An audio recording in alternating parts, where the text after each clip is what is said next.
একজন মানুষ যখন ওরা এরকমভাবে গুলি করে মেরে ফেলছে, তো আমাদেরকেও তো এরকম একদিন না একদিন হতে হতো। তাই ওই দিন আমরা আর চিন্তা করিনি। আমার আলোটা ফিরিয়ে দেন, আমি যেন খেটে খাতে পারি, আমি যেন কারো সাহায্য আমার না দেওয়া লাগে। একটা চোখ চলে গেছে, এই উচিলে এখন অনেক শান্তি পেতেছি যে এদেশের স্বৈরাচার পতন হয়েছে। কোটা আন্দোলন ঘিরে সংঘর্ষে চোখে আঘাত ও গুলি লেগে আহত হয়েছে অন্তত 495 জন। এদের মধ্যে অনেকে চিকিৎসা নিয়ে বাড়ি ফিরেছেন, আবার অনেকে এখনও চিকিৎসা নিচ্ছেন জাতীয় চক্ষু বিজ্ঞান ইনস্টিটিউট। আহতদের মধ্যে 2 চোখ পুরোপুরি নষ্ট হয়েছে অন্তত 17 জনের, আর 1 চোখ নষ্ট হয়েছে 366 জনের। আহতদের বেশিরভাগ তরুণ শিক্ষার্থী ও নানা পেশার মানুষ। দেশের নানা প্রান্ত থেকে চিকিৎসা নিতে এসে ভোগান্তির কথাও জানান তারা। তাদের অভিযোগ, সরকার পতনের আগ মুহূর্ত পর্যন্ত চিকিৎসা সেবা থেকে বঞ্চিত ছিলেন অনেকেই। খুলনার সাব্বির, কুষ্টিয়ার জয়, মিরপুরের শরীফ, নরসিংদীর রাফি সহ এমন অসংখ্য তরুণের এখন ঠাঁই হয়েছে হাসপাতালের বিছানায়। অনিশ্চিত ভবিষ্যতের হাতছানি এখন তাড়া করছে তাদের। আমার তো পিছের থেকে এমন করেন যে সব চলে গেছিলো, একা পাইছিল, একা পেয়ে মারধর করছে ওরা। ইট মারছে, ইট দিয়ে চোখের এখানে মারছে। ছাত্র মিছিলে সবাই গেছিলো, ও গেছিল। পরে ওইভাবে ধরেন লাগে, এখন আমরা তো দেখেছিলাম না কিভাবে লাগছে।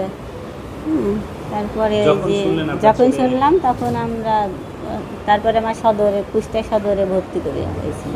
না, আমার দোনোটা চোখেই সমস্যা। এটা সেলাই হয়েছে আর এটা এই যে ভর্তি হয়েছি, এই কালকে পরশু দিনকে হয়তো বা হবে, এই হবে, অপারেশন হবে। দেখতে পারবো নাকি সেটা উপর আল্লাহ জানে। সরকার থেকে সহযোগিতা যদি ওই রকমের যদি না কিছু, আমি ক্লিয়ার দেখি না, টাকা চিনি না। আমরা কি দোষ করেছি? ও তো ড্রাইভারি করতে গেছে, ও তো গুলি ছেড়কে এসে বলে গেছে, মানে ও তো জীবনটা শেষ ভাই। কোনো সমস্যা নেই, সবাই আছে সারা বাংলাদেশ, জীবনটা শেষ। ওর কতটুক বয়স হয়েছে দেখেন, ও তো লম্বাই দেখাচ্ছে, 14 বছর বয়স চলে। পরে আমাদের ফাইলে যে হলো বুলেট কেস, এগুলা এন্ট্রি করে নাই। কত তারিখে আসছিলেন আপনি? আমি গত 9 তারিখে, না 9 তারিখে। পরে এক ম্যাম দেখে পরে বলতেছে এটা তো বুলেট কেস, এটা তো এন্ট্রি করা হয় নাই। পরে তারা ফাইল নিয়ে যেই করার পরে এখন থেকে আবার নিয়মিত দেখতেছে। আমার আলোটা ফিরিয়ে দেন, আমি যেন খেটে খাতে পারি, আমি যেন কারো সাহায্য আমার না দেওয়া লাগে। আমরা চেষ্টা করছি যে আপনার চোখটা বাঁচাবার জন্য। মিরপুরের বাসিন্দা দিনমজুর শরীফ ছাত্রদের আন্দোলনকে সমর্থন জানিয়ে গিয়েছিলেন মিছিলে। কোনো কিছু আন্দাজ করে ওঠার আগেই কয়েকটি গুলি এসে লাগে তার মাথা ও চোখে। চিকিৎসক বলছে, বুলেটের আঘাতে তার ডান চোখ মারাত্মকভাবে ক্ষতিগ্রস্ত হয়েছে।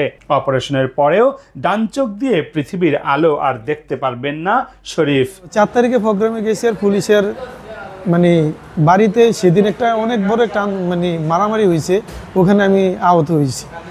আমার এই রানে অনেকগুলো বাড়ি দিছে, তারপরে ঘুষা দিছে, দেওয়ার পরে ওদিনকে আইসা পড়ছি 4 তারিখের দিন। তো 5 তারিখে যখন সরকার পতনের আন্দোলন নিয়ে কোটা সংস্কারের আমাদের নাইট ভাই, ওনারা ছাত্র সমাজের যারা আছে সবাই তো ডাক দিল গণভবনে যাওয়ার জন্য। তা আমরা এক পর্যায়ে এখানে আমাদের আরও শিক্ষার্থী ভাইয়েরা ছিল, ওনারা নামছে আমাদের মিরপুর একের থেকে ওনাদের সাথে আমি 2 নম্বরে এসেছি। 2 নম্বরে আসার পরে আমরা এখান থেকে গণভবনে যাওয়ার একটা সিদ্ধান্ত নিয়েছি ছাত্রদের সাথে। তখন 2 নম্বর থেকে 10 নম্বর যখন চলে গেলাম, তখন অতর্কিত অনেক গুলি চলতে শুরু হয়ে গেল, পুলিশের গুলি শুরু হয়ে গেল। এই দিক দিয়ে আমরা ছাত্ররা দৌড়াদৌড়ি করতেছি।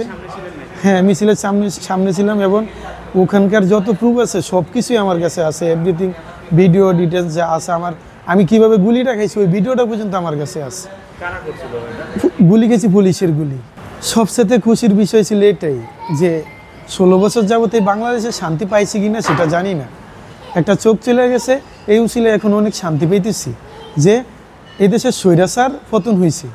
শরীফের মতোই আর এক টকবকে যুবক নরসিংদীর রাফি গত 15 জুলাই চোখে আঘাত লাগলেও অসুস্থ শরীরে আবারও 4 তারিখে যোগ দেন আন্দোলনে। ততদিনে চোখের অবস্থা আরও গুরুতর হয় রাফির।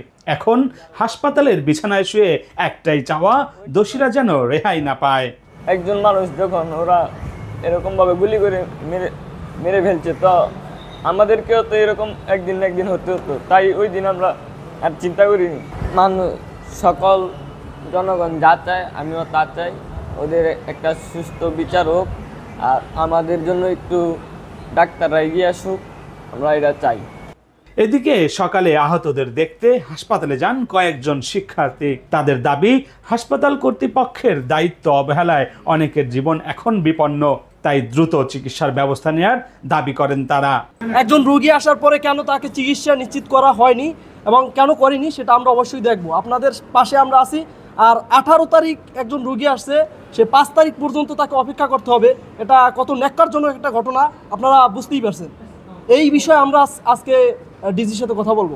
এদিকে হাসপাতাল কর্তৃপক্ষ বলছে, কোটা আন্দোলনে আহত প্রত্যেকের জন্য বিশেষ ব্যবস্থায় চিকিৎসা প্রদান করছেন তারা।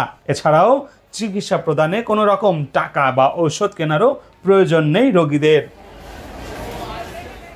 17 জুলাই থেকে 11 আগস্ট পর্যন্ত 706 জন রোগীকে চিকিৎসা প্রদান করা হয়েছে। এদের মধ্যে 779 জন রোগীকে ভর্তি করানো হয় এবং 487 জন রোগীর অস্ত্রোপচার সম্পন্ন করে জাতীয় চক্ষু বিজ্ঞান ইনস্টিটিউট।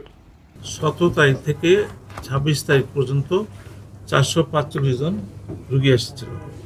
এরপরে অ্যাডমিশন হয়েছে 334 জন, 305 জনের অপারেশন হয়েছে, এটা হলো ফার্স্ট ফেজে। এরপরে 4 তারিখ থেকে 16 তারিখ পর্যন্ত আমাদের এখানে রোগীর চিকিৎসা নিতে এসেছিল 295 জন, এর মধ্যে অ্যাডমিশন হয়েছে 276 জন এবং অপারেশন কমপ্লিট হয়েছিল 190 জন। টোটাল 740 জন রোগী এখানে চিকিৎসা সেবা নিতে আসছে। 610 জন আমরা অ্যাডমিশন দিয়েছি, 495 জনকে আমরা অপারেশন কমপ্লিট করেছি। এখন এরপরও রোগী বিভিন্ন জায়গা থেকে আসতেছে এবং এইসব রোগী ধরেন কিছু কিছু রোগী আছে আবার সেকেন্ড অপারেশন লাগতেছে।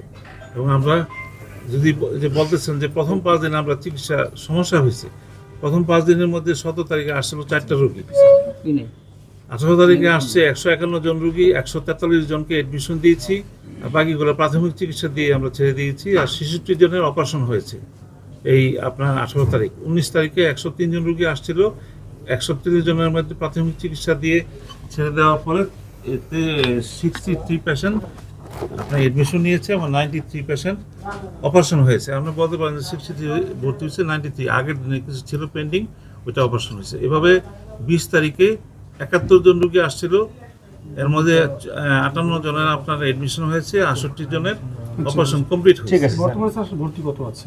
বর্তমানে ভর্তি আছে 40, এই বর্তমানে ভর্তি করে 55 জন আছে। রাকিব হাসান, বার্তা 24, ঢাকা।